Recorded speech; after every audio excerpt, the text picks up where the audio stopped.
যেভাবে পশ্চিমবাংলায় 2012 থেকে আর 2025 এর মধ্যে প্রায় 25,000 প্রাইমারি স্কুল ভ্যানিশ হয়ে গেছে, গায়েব হয়ে গেছে।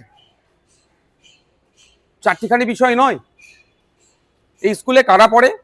প্রান্তিক সমাজের ছেলে মেয়েরা পড়ে। চাষির ছেলেটা পড়ে, সকালে যে কলকাতায় আসে 10,000 টাকা 8,000 টাকা মাইনের চাকরি করে প্রাইভেট সেক্টরে, তার ছেলেটি পড়ে।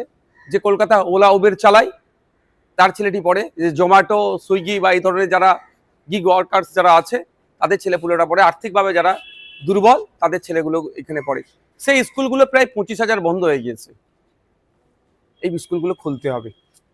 প্রাথমিক শিক্ষা বিষয়ে জোর দিতে হবে এই বিষয় নিয়ে। আর এই বর্তমানে যে 49,000 স্কুল আছে প্রাথমিক স্কুল, প্রায় 1.5 লক্ষর কাছাকাছি শূন্য পদ আছে। আমরা সেটা চাইছি দ্রুততার সাথে সেটা পূরণ করা হোক। গতকালকে আমরা দেখলাম যে 13,421 ভ্যাকান্সি করেছে, আর 2023-এ যারা টেট দিয়েছে তাদের রেজাল্ট আউট করেছে। আমি 21 তারিখে মেল করেছিলাম, আমি যে 25 তারিখে আসছি, হয়তো সেখানে চাপকে তড়িঘড়ি পাবলিশ করে দিয়েছে। কিন্তু ওই 13,000 দিয়ে চলবে না। শিক্ষা ব্যবস্থা যেভাবে ধ্বংস হতে চলেছে, প্রায় প্রাথমিক শিক্ষা ব্যবস্থা, বুনিয়াদী শিক্ষা যেখান থেকে পায়, সেটা তড়িঘড়ি সেটাকে রিকভারি করা দরকার। ইমিডিয়েট 50,000 ভ্যাকান্সি ঘোষণা করতে হবে।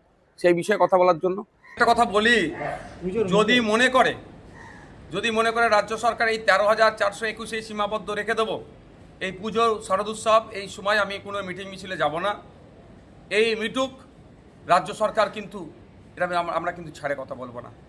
কারণ এখানে দুটো তিনটে ফ্যাক্টর কাজ করছে। একটা হচ্ছে স্কুলগুলোকে বাঁচানোর ফ্যাক্টর, দ্বিতীয় হচ্ছে যে সমস্ত ছেলেগুলো পড়াশোনা করলো, মেধাযুক্ত, টেটে পাস করলো, তাদের বক্তব্য কি মেধার ভিত্তিতে নিয়োগ করা হোক, তাদের পরিবার বাঁচবে। শুধু তাদের পরিবার বাঁচবে না, ওই পরিবারটা বাঁচলে তার পাশের পরিবারটাও বাঁচবে। যদি 50,000 হয়, 50,000-এর জায়গায় 1.5 লক্ষ পরিবার উপকৃত হবে। প্রায় 15 লক্ষ মানুষ এই জায়গা থেকে উপকৃত হবে। কেন হবে না? সরকারটা কেন আছে? সরকারটা মানুষের ভালোর জন্য সরকার তৈরি হয়, সরকার ব্যবসা করার জন্য নয়। সরকার বেসরকারিকরণের দিকে ঠেলে দেবে, এই জন্য সরকার তৈরি হয়নি। স্কুলগুলোকে বন্ধ করে বেসরকারি করাচ্ছে যে চক্রান্ত চলছে, এটা আমরা হতে দেবো না। আমি আবারও বলে যাচ্ছি, এখানে মিডিয়ার মাধ্যমেও শুনতে পারবে, IBDRB লোকজন আছে, তার মাধ্যমেও আমি শোনাতে চাইছি, পুজোর পরেই আমরা একটা দিন অপেক্ষা করব। যদি ভ্যাকান্সি না বাড়ায়, এই 13,000-এই যদি তারা মনে করে রিজিট থাকবো, তাহলে আমরা কিন্তু বৃহত্তর আন্দোলনে নামবো। কারণ আমাদের দেয়ালে পেট থেকে গিয়েছে। চন্দ্রনাথ সিনহা আজকে ED দপ্তরে আমি এই বাইরে গিয়ে বলি এই প্রসঙ্গ। ঠিক আছে।